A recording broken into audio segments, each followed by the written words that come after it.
Hi, my name is Elena and I'm a mommy tantrum specialist because I used to be a specialist at having mommy tantrums and yelling at my daughter several times a day as early as when she was 1 year old.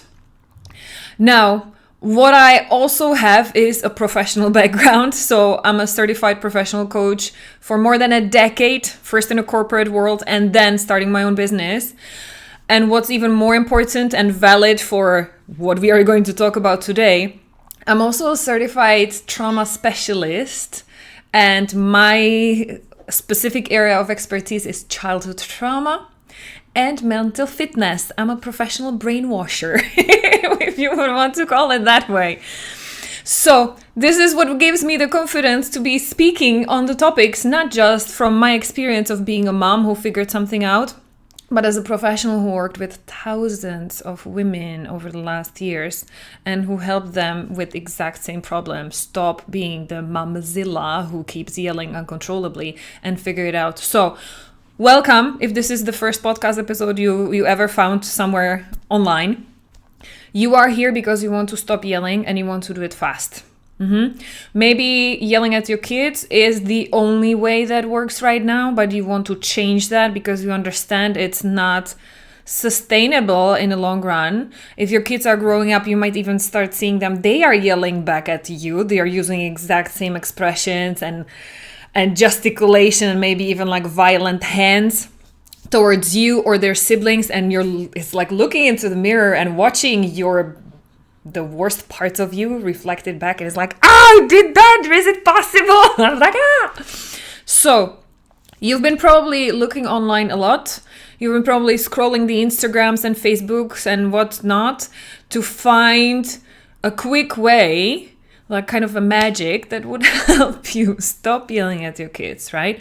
And this is who I work with. So I'm doing a mommy tantrum training weekly for the moment for women who want to figure this out. Why is it that I cannot stop yelling? Why is it that my kids are not listening, and what to do instead? So this was actually the inspiration for this podcast episode because I just did another of these trainings yesterday. And the interesting feedback was, finally, probably I can imagine there are lots of people feeling this way every time I do the training. But there was somebody who spoke up yesterday. She wrote it in the chat and she said, well, this training was 1000% sales pitch from beginning till the end. I didn't learn anything new and this was total waste of my time. And so I was wondering, like, this made me think, this made me curious. And unfortunately, I didn't have the time because then the mom disconnected from the training. But I was thinking about it and I was like, I wish I could ask her some questions. And I started wondering, what is it that made her feel that way? That she would think she already knew it all and that she didn't get what she needed. So I thought, well, let's unpack it here because and let me know that I always love feedback. So then you can reply to any of the emails that I'm sending if you're already in our Zen Supermom email list, or just use any of the contact details here in the that are usually shared with this podcast. Because usually who I tend to attract is moms who are super loving. Like your kids are your everything. You want to give them the best. You want to give them better childhood maybe than even you had. You know that yelling is not okay, even though it might be the only way that it works right now. But deep down inside, like, you want to have a calm, happy, peaceful home. You want to raise kids who are feeling self-confident, who are feeling safe to come and talk to you when they have a problem. You don't want to have this disconnected relationship with power fights and them saying like hateful words to you whenever they get angry and them just like pushing you away, right? You want the opposite. But because your kids are growing up and you don't have much time, you want to do it fast. So you're looking for practical ways. Because you're thinking, well, if other people are figuring it out, that there's just something I'm missing. So give me the parenting script, give me the technique, something I can say or do to make it change like this. Okay? The problem is, and you tell me, I really want to get your feedback on this. How long have you been trying to do it? How long have you been already looking? How much time have you already spent online researching, reading, learning, printing out things and testing it out with your kids? Some of them might have worked, but not to the extent you want. That's why you keep looking. That's why you would even spend your precious time listening to a podcast episode like this, right? So this is the first of the paradox, right? This is the irony. You're looking for a quick way because you don't have time, but how much time have you already wasted? Getting things that are confusing, overwhelming, that only make you feel bad about yourself because it's like, what the heck is wrong with me? It makes perfect sense on paper, but I can't make it happen with my kids. What the heck is going on here? It must be me. Like, I'm the terrible one. I'm not fit to be a mom. Everybody seems to be doing just okay, if not very well. But why am I the only one? Right? So this is the first insight. And I'm thinking, like, this is probably what these women, either they were not at the beginning of the training where I explained this, but this is the first point I want you to get, is that there is no one single parenting script that would work for every situation, for every child, at any moment, at any developmental stage. And you know it very well if you have more than one kid. They are might be totally different personalities. They react differently to different triggers and situations and responding differently to you, right? So how come you are one parent, you're the same family, and your kids might be different, one from the other, or even if you have just one kid, what worked half a year ago or even 2 months ago, it's not working now. So what makes you think that there would be one single parenting approach that would work for any situation? It's the same thing, you see? So this is the first point I would invite you to get. Stop looking for the one thing to fix your child. Okay? Because there is no one thing. There is no one quick fix.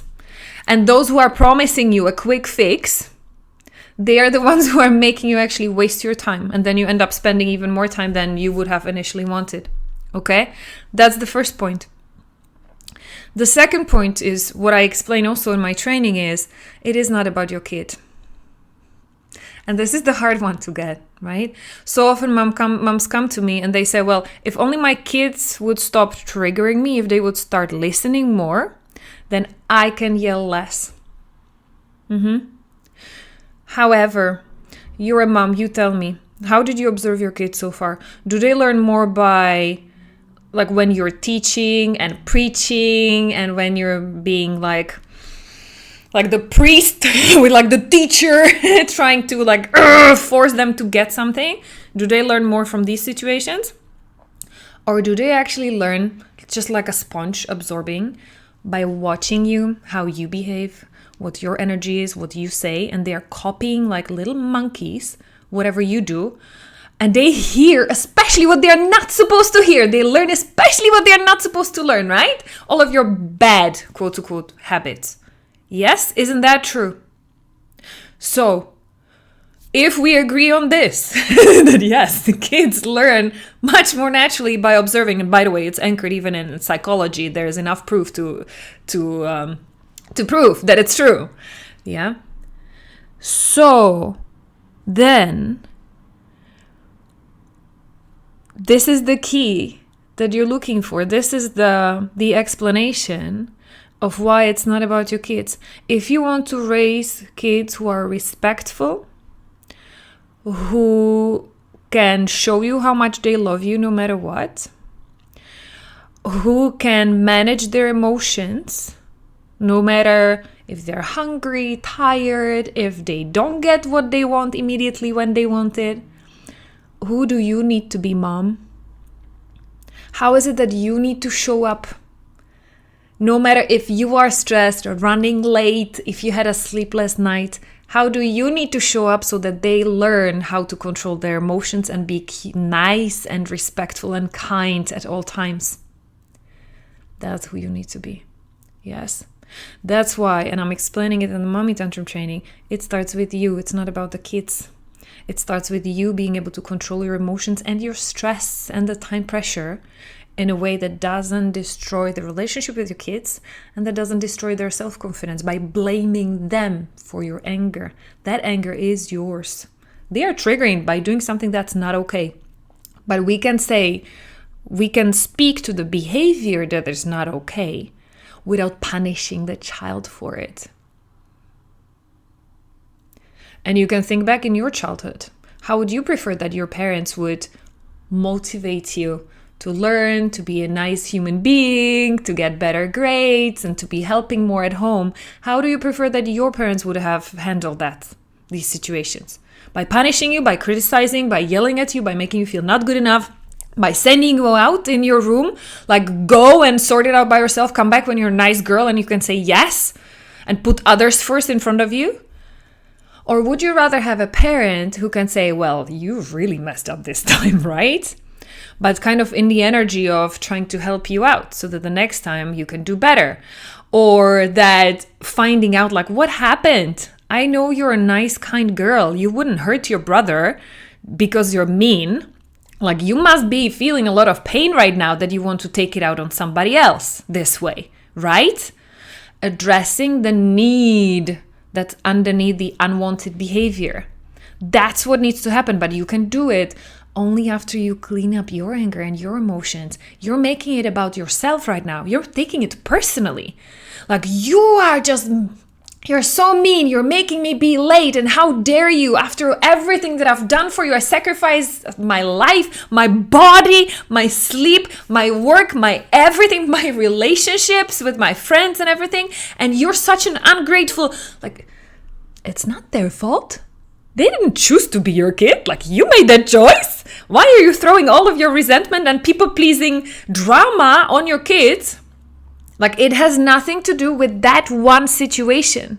Usually when you get triggered, you throw at them like years of your pain and frustration and stress because it's like an outlet, right? And they are the easiest target because they are your kids. If it was an adult, they could have fight back. They could have like, what the heck? Like, don't you dare shoving that all at me. It's not my fault. They're your kids. They can't. Sometimes when they're older, then they start fighting back, right? But not only until it's already very late and until that dynamic has been already toxically, emotionally abusive all around, right? But let's go back to you. You see, this is why it starts with you. You can set boundaries with your kids. It doesn't mean that you have to be letting them do whatever, whenever, for however long they want to be doing. It doesn't mean you need to let them kill their siblings, draw all over the wall, spend 3 hours in the morning, be in the shower or in the bathroom, not wanting to brush their teeth or whatever. It doesn't mean that you need to let them be the boss and keep asking 1,000 times nicely. No. They do need boundaries. They do need limits. They do need to understand what is their freedom and independence, and that it can go only so far so that it doesn't kill the freedom and independence and well-being of somebody else. That you too have the right for your independence and respect and your personal space and some time for you too, right? That's where personal boundaries are. And the more members in the family you have, the more gentle balance and dance it is to teach them, well, this is your space. That's the playground, emotionally, time-wise, that you can spend your time with full independence, with full control. But this is where it touches my boundary, and that's when it's not okay. And this is where the boundary and the rule is, okay?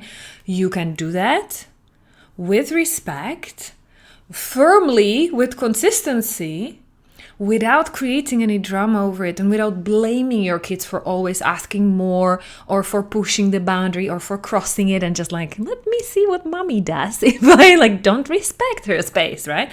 They are supposed to be testing.